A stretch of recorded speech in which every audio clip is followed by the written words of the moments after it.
Exam आपके plan के हिसाब से नहीं होने चाहिए, आपकी पढ़ाई आपके प्लान के हिसाब से होनी चाहिए। एग्जाम में हमेशा आपके लिए बिल्कुल नए सवाल होने चाहिए, वरना एग्जाम का क्या मतलब है, ठीक है? तो समस्या ये है कि हम सोच रहे हैं कि एग्जाम एक समस्या है। समस्या ये है कि हम कुछ ऐसा कर रहे हैं जिसमें हमारी दिलचस्पी नहीं है। बिल्कुल, ज्यादातर लोगों की इसमें दिलचस्पी नहीं है, क्योंकि ये बड़े पैमाने पर शिक्षा है। सभी को स्कूलों से गुजरना पड़ता है, सभी को फिजिक्स, केमिस्ट्री, मैथ्स, बायो पढ़ना पड़ता है।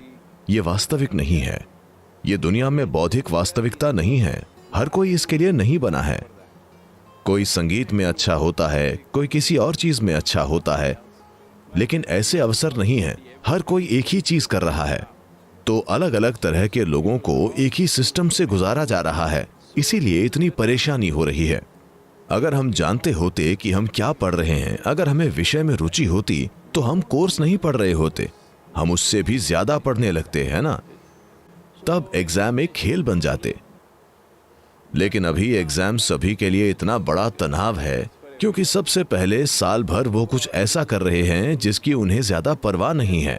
लोग सीखने की इच्छा से शिक्षा प्राप्त नहीं कर रहे, बस किसी ने उनसे कहा है कि अगर आप ऐसा करेंगे तो आपको इतना पैसा मिलेगा, अगर आप ऐसा करेंगे तो आप ऐसे जी सकेंगे, तो इसीलिए वे पढ़ रहे हैं। तो स्वाभाविक रूप से वो इस प्रक्रिया को भुगतेंगे। तो ये बहुत जरूरी है।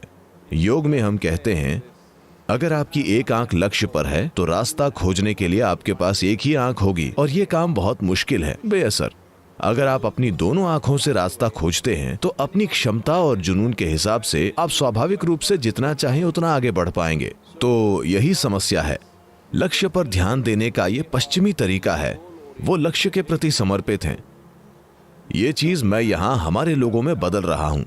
यहाँ लोग प्रक्रिया के प्रति समर्पित हैं, और अगर आप प्रक्रिया को अच्छे से करते हैं तो लक्ष्य प्राप्त होगा। अब आप सिर्फ लक्ष्य चाहते हैं, आप आम चाहते हैं, लेकिन आप आम का पेड़ नहीं चाहते, इससे बहुत दुख होगा।